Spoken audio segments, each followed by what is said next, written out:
Hi, welcome to How to D&D. My name is Fred Wheeler and today I want to talk about Dungeons and Dragons. Because I usually do talk about Dungeons and Dragons, today is a Dungeon Master Preparation Lesson 8.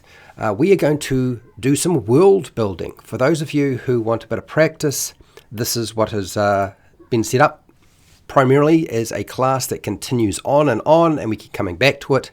The overview for today is we're going to cover the source or the sources of world building, mapping your world, naming the world and continents, world creation stories that you could use, choosing gods and goddesses or deities, developing your world locations, your world government, determining what sort of world magic you have and what sort of technology, creating races and monster populations, and then I have some miscellaneous recommendations like I do with most things I do on my channel, just to make it a little bit easier for you.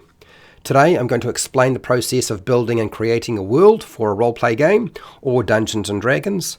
We're going to do some demonstrations, we'll actually do that, and I want to get you to participate and help me build that world because I like to actually interact with my audience. Okay, I'm going to refer you back to Dungeons and Dragons or D&D Beyond. Dungeons and Dragons has purchased D&D Beyond. There is a combat encounter builder if you want to go and use that. They have a virtual tabletop in development. They don't have any other tools there at present, but they do have a lot of other resources that you can use for world building. And of course, there is the third-party market and a lot of the older publications that are now available that through Drive-Thru RPG or the DM's Guild. Okay, let's get into the first aspect of world building, and that is the sources. The sources of world building.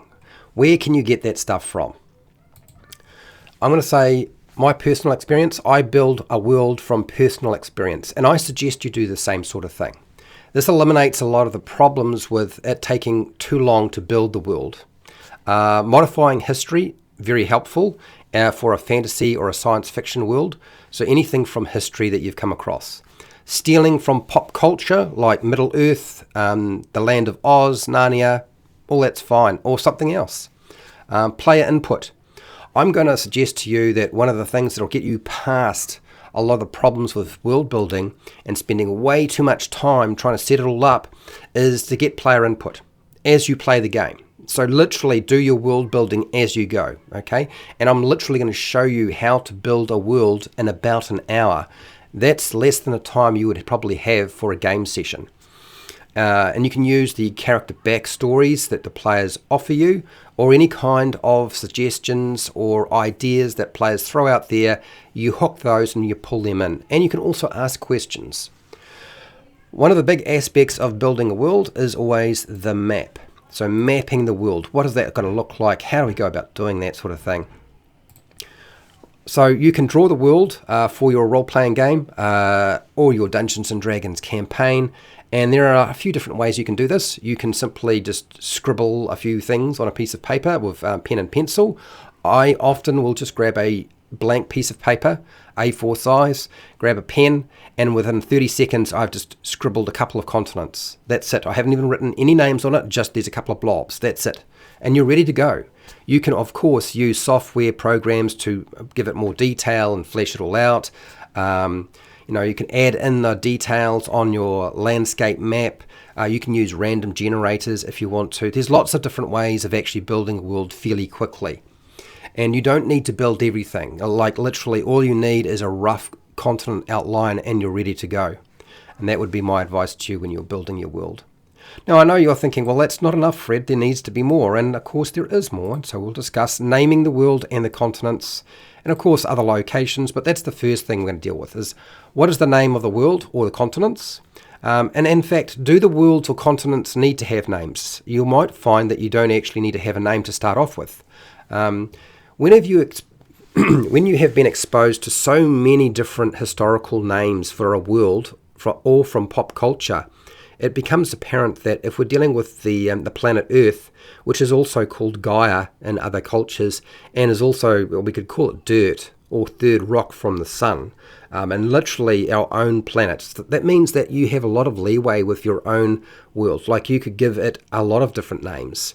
You could ask your players to name the world for you, And in fact, what you can do is you get everybody to give you a different name, and that might be the name for a different culture in a different part of your world. And if they give you a name you don't like, you just cross it out. The same world, as I said, can have many names across different civilizations and cultures, and the same thing can apply in your world. There's also a world name generator. A lot of software packages sort of create a name for you. So you don't have to do the work. You can just get something else to do the work. So now that we've talked about sort of naming the world, one aspect to world creation is the world creation story. Like, what does that look like? And I actually decided to give you or compile sort of a list of different types of world creation stories that you could use and incorporate into your own story, okay? And the first one I want to give you is, do we need to ask that question? Do you need to worry about a world creation story? If you do, then you're going to be asking the question, what is the world creation story? And one option is no one really knows what the creation story is. There are theories, there are myths, there are legends that anyone can make up. And it's not just the dungeon master. You know, any of the players can make up how the world was created. One of the most obvious ones is the world is created by a supreme being, or one supreme being. The world could have emerged over a long period of time as a metamorphosis that occurs. This is sort of like evolution in some respects, but you can take it to another step because you're dealing with a fantasy world or a science fiction world now. You could have two primal beings, a mother-father super being, and they give birth to the world in some way. The world could actually hatch from a cosmic egg laid by a deity of some kind. Another concept that has often been presented is two companion gods representing good and evil, and then one of them will dive into the water. Usually the evil god will dive into the water source and pull the world into existence in some way. And then the last one I'm going to suggest is the gods transformed the corpse of a dead giant into the world that you now have. And those are sort of some of the basics around world creation. And so pick the one that sort of appeals to you, or select a couple of them until you are happy about what you want to nail down. Now that we've talked about the creation story, we probably need to talk about deities, gods and goddesses. Like, how do we get around building that for our game? Who are the gods in the world? That's our question. Again, I would ask the player characters who they worship. Like, the players have made a character, they've probably selected a deity, they may have selected one that you have given them already, but if you said, look, you can create your own deity, they might well do so. So select them and take them, get them to flesh it out a little bit, and if there's any modifications you feel need to be made, then do so, and add that into your world. You actually know tons of gods from history, mythology, folklore that you can select and incorporate into your world or modify. So steal from fantasy, steal from science fiction, steal from Dungeons and Dragons lore. Just pick something. And you don't have to pick all of them. You don't actually have to have your whole list of gods and goddesses established. Okay? You just have to have some to begin with.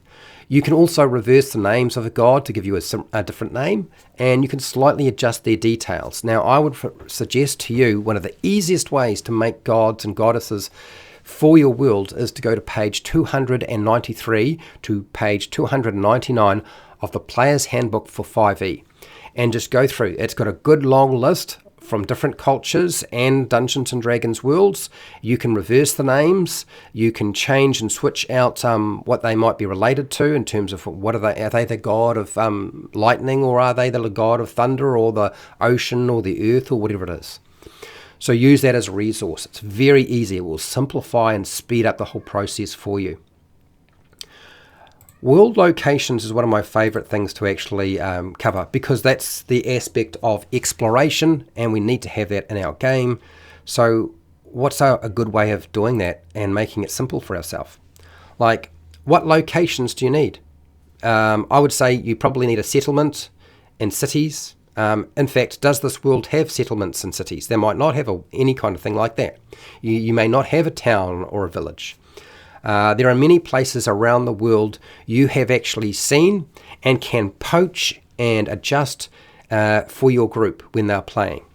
I'm going to suggest a whole lot of resources for you to actually help you in this process. The Dungeon Master's Guide for D&D 5e offers a wealth of ideas for locations, so see pages 99, 109, page 112 to 114, page 292 to 295, and you'll find a bunch of stuff that you can use and incorporate. What is your starting location for the world? This is probably the first thing you need to establish, right? This is what you're going to want to actually make sure you have ready to go. Where did the characters come from? Use the village or town they came from as your starting location. What about using your own hometown or city and you just modify it for your world, your fantasy world, your science fiction world? You can modify the things that you actually grew up. You know a lot about your own town and city, so you can use them in your own game. Is anybody going to really notice? I suspect they won't. Another aspect to world building is world governments. A question that you thought, well, okay, this is actually quite tough. Like, how do I develop a world government, or who's in power? Like, who and what is the government in the world, and who is the ultimate power in the world, or the ultimate powers? You actually deal with government every day of your life. This isn't hard for you to figure out. This should actually be quite easy for you to figure out and understand. And you don't just deal with your own government, you hear the stories from the news about somebody else's government. So you can actually do all this. If you don't know different types of civilizations, frankly, you may have been living under a rock, but you can check out the Dungeon Master Guide for Dungeons & Dragons 5e, and you'll find that page 18 through to 19 gives you a big list of different types of governments, each of which I would have to say are very similar in nature. I've selected the ones that sort of are broad enough, and a lot of these actually fall into the same bracket. You have their monarchy, which is basically it's ruled by a single sovereign leader who is limited by the laws and serves the civilization or the citizens of that world or nation in some way. So that's like your kings and your queens. Another one would be a democracy. You probably may know about that one. It is ruled by an elected representative or representatives that the citizens actually elect, and they select them. There's our oligarchy. It's a government formed by a few persons or families, and it controls pretty much everything. There is the authoritarianism. Basically, it's opposed to individual freedom of thought and action by a central leader. So you're really looking here, the easiest way to understand this is a dictatorship. Yep. And a theocracy is ruled by priests, the church, temples, or agents of a deity or gods and goddesses. And so that's basically most governments broken down into the smallest parts you can find, and as simple as possible. Now, once you've done all that and you've got your governments, there's a few other things we need to deal with. And so races, world races. Unless, of course, the world you're dealing with is just full of humans and there aren't actually races to develop, then you won't need to worry about that. What are the races in your world? Player characters haven't actually encountered all the races yet in your world, so you don't have to have all your races figured out straight away.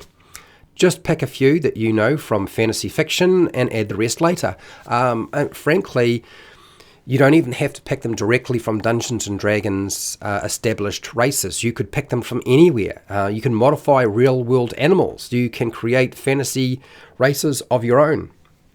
I would suggest one of the simplest ways to actually get yourself moving with regard to races is to select a handful of races, maybe 5 from the Player's Handbook.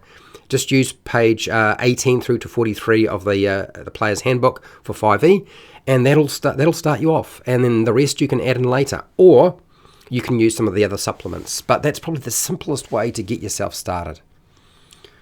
World magic.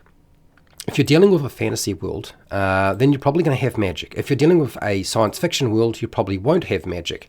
But we're going to talk about magic in the first place, right? Does the world have magic, and how does it work? Really, this question cracks me up a lot because, frankly, magic is mysterious and amazing, so we don't have to answer all the questions that people might have about magic, because it is magic. You can refer to page 23 to 24 of the Dungeon Master Guide for 5e, and you'll find that it breaks down magic into some basics. Are we dealing with high magic world? Are we dealing with a low magic world? Are there going to be magic shops? You're going to need to answer that question pretty quickly, because your players are going to ask you about that. And you can do that on the fly. You can decide, right, okay, when they ask you that question, this is the time you say yes or no, okay? Is magic connected to technology? Sometimes magic is not connected to technology, and sometimes it is. So an example would be Eberron, where magic and technology are kind of fused together and used together. Another aspect of this is, can the dead be brought back to life? Even in your fantasy world, it may be that the dead cannot be brought back to life, and in other worlds, yes, they can. And how does that work? Is transportation achieved by teleportation? So is teleportation a thing in your world, or is that impossible to do? Are there schools of magic, and what are they? You can just use the ones that are pre-existing in Dungeons and Dragons. You could make up your own schools. You might decide to just simply narrow it down to the basics and say they're all primal. So there is fire, earth, air, and water, and that is it.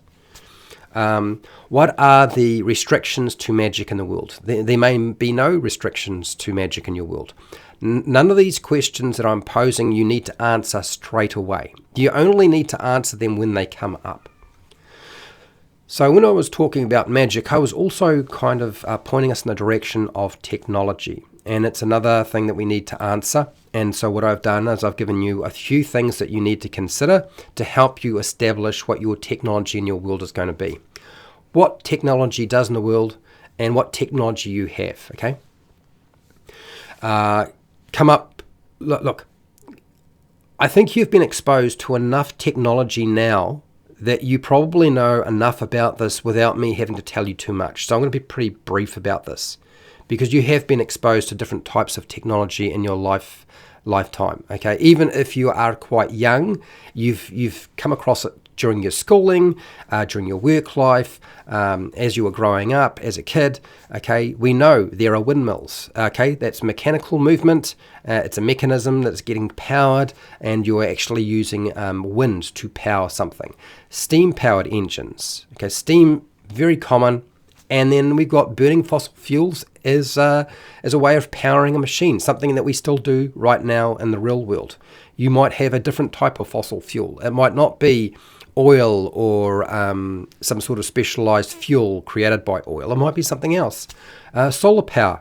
That can be that energy can be captured and used later on to power something. Electrical energy generation. It might be a number of different ways you can actually generate the electricity, and then it's stored and then used later on. And then I'm going to go with let's look about storing radiation from atomic energy. So we're now talking about atomic bombs and fission and fusion and stuff like that. There might be some other things you've come up with that you thought you would like to include, but we're talking about energy created at a sort of a microscopic level. And it's another way of looking at it. You could include this into a fantasy world if you wanted to. So you have the basic sort of aspects of what technology looks like, and then it's about figuring out how are you going to incorporate that into your world, or whether you're going to leave it out completely. Now, I feel if you're going to make any kind of world, there's one thing you cannot leave out, and that is monsters. Monster populations, what do they look like? What are the monsters in your world? Everyone will find out as the campaign is played. I always think it's smarter, including the Dungeon Master, is to not establish all the monsters in your world straight away, because you want to surprise, you want to scare your players in some way, because that's what kind of monsters do. Not all monsters scare, but the vast majority will. So select a few creatures from a monster manual, or a monster book, or the 5e monster manual, whatever it is, that you're going to include in your world. Now, they might be rare, they might be a creature that is currently dominating the scene. They might have their own civilization or nation. But you don't need to pick that many. Just pick 5 or 6, and you're ready to go. That's not hard to do. And I would definitely consider taking on board anything the players would like to come across. But you can put a bit of a twist on there and make it a bit of a surprise as well. Taking inspiration from movies that have monsters, so monster movies, to populate your world, anything like that can be really, really useful. Books on fiction, novels that can fuel your imagination about the type of monsters you can create for yourself, or you can just steal the ideas completely and just port them into your world. Drawing from real-world biology can be really useful. Archaeology can also help. You're going to be able to create quite a few interesting monsters because there are some pretty out there theories with regard to what used to exist. Some of the monsters that or creatures and beasts that we used to have in our own world are pretty fantastical, so you might want to use them as well. The last thing I'm going to say with regard to creating your world is don't try to do everything. Like, you can do stuff later. This is pretty much covering all the basics that you absolutely will need at some point, and you're not going to do it all at the same time. You're going to do it as you go. Just make some sort of world quickly. Okay, get it started before you either run out of time, or you get bored, or you wind up with your life becoming too busy and you never get to do it. Don't worry about the plot for your campaign, because that's not world building. That's creating an adventure, and that's a different tutorial, okay? We can deal with that another day. Remember, when you're doing your world building, you're not creating a novel or a movie. The plot will unfold as the players play through your game in your world. That's the best way to sort of approach things. You just need to do part of the construction when we get to adventure building, but that's not world building. And no one needs to know the truth about everything and anything because of the passage of time. Like, the truth about anything in your world is often going to be lost because the passage of time has worn away or eroded everything that was left by those who have passed away and moved on hundreds, thousands of years later. Not to mention that the truth of your world will also be affected by the bias, not only of the player characters and your bias, but also any NPCs and monsters and creatures you create in your world. So you don't really get the truth in any world. What you get is a perspective. So you don't actually need to know everything and all things as a dungeon master. You can actually just sort of consider things a moving knowledge bank that may be true or might not be true. And my advice to you is don't be too hard on yourself about what you are creating for your own games, because frankly, you don't know what is actually going to be that good. You don't know what people will enjoy. Often the simplest things, the most cliche things, are the things that people gravitate towards rather than the things that you thought were important. I'm hoping that this was useful to you in some way, and if it was, great. I just want to say, look, I would like to know how you're doing with your world building. Like, how much time are you spending building a world? Because if you're spending more than a couple of minutes, you probably need to get going, okay? You just need to get it done. Literally, grab your piece of paper, write it all down, but let me know what your world building process looks like. Let me know in the comments. Let me know if you have any questions. Let me know if you have anything you would like to add. And hey, till next time, keep rolling those 20s.